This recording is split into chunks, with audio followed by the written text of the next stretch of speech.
Hey fam, how's it going? So today I'm going to talk about the Vietnamese hospital I went to.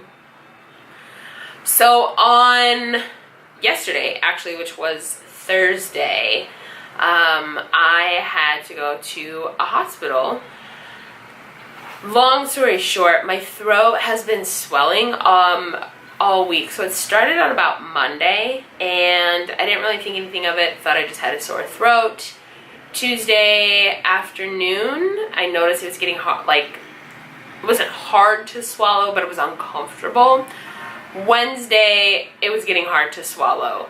And I was like, okay, well, and I had thought maybe it was because I had the air conditioner on, and so I turned the air conditioner off and I got a fan and didn't point it directly on me when I slept. Still didn't help. Wednesday, it was worse. So then Wednesday night, I was like, okay, if this continues, I'm going to get up and go first thing on Thursday.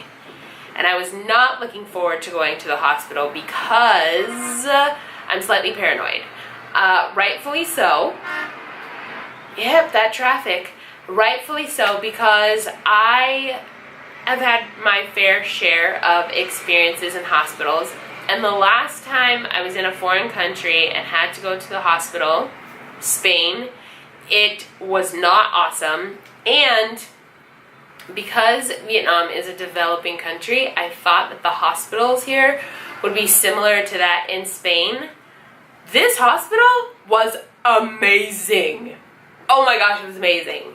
I am aware that there are good hospitals and there are bad hospitals here, just like there are good hospitals in the US and there are bad hospitals. I mean, in Colorado, there's this one hospital that is in Thornton, and every person I've talked to that's been to that hospital does not like it. So they're good hospitals and they're bad hospitals everywhere. But the hospital that I went to was actually really, really nice. And compared to the hospital in Spain, it was much better. So when I first went in, I asked for the emergency room and they pointed me in a direction. And then come to find out, everybody there speaks at least 2, if not 3 languages. Good job. Good job. Because when I was in Spain, I didn't have an interpreter. Nobody would interpret for me. My host mom did it, but they didn't, when she left, they didn't give me an interpreter. So when things got very serious very quickly, I had a lot of anxiety, and it was kind of dire straits because nobody was there to tell me what was going on, and I couldn't communicate with the doctors, and they were like, yeah, we're gonna have to do what we have to do because it turned sour very fast, which is fine, that's great, but then they gave me medicine, and thank God my host mom came in when she did, because she was like, you can't give that to her, she's allergic to stuff that's in there because that has eggs. And so it's small things like that that are actually huge. And at this hospital, everybody there speaks several different languages, so that was amazing. I went to the ER and I explained to the gentleman, I said, my throat is swelling, but I'm not going into anaphylactic shock. I don't know what's wrong. And so he asked me to hold on for a second, made a phone call, and then said, you need to go to the ear, nose, and throat department. And I was like, oh my gosh, this is going to be like the runaround. It's a good thing I came in early, because I don't know what's going to happen, or like if this is something small that's going to turn very serious, or if it's just something small. So I was like, okay. He said, he gave me directions to go back to where I came in. I stopped at registration, filled out the paperwork at registration. It went super quick. It was literally one piece of paper that I had to fill out. They took up my ID, scanned it, and then they sent me upstairs to the ear, nose, and throat doctor. I got off the elevator, and they were waiting for me, and they were like, Lauren? And I was like, yep. And then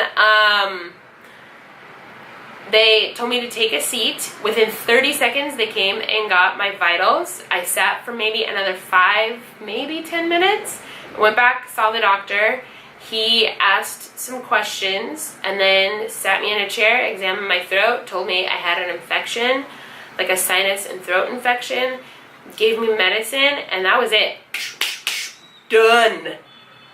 Awesome! Best experience ever!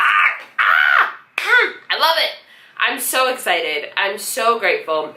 I'm also very relieved. I think in the back of my mind, and I think also in the back of my mom's mind, again, after Spain, there is this anxiety and this heightened awareness and looming feeling of what if. So like, what if I really have to go to the hospital? Am I going to get the best treatment? Is the treatment going to be more modern or more progressive? Or is it like an older treatment? Because Vietnam is still, I guess it's considered a developing country. It is. It's not as developed as other Asian countries like Singapore or Japan or South Korea or Hong Kong. And I think my mom was just worried, what if there is an actual emergency? Am I going to be able to be taken care of? Mom, the answer is yes! They were amazing. It was wonderful. So I was in and out of the hospital in, I want to say, under an hour. And obviously that's because it was not something absolutely dire or something that was like an super extreme emergency.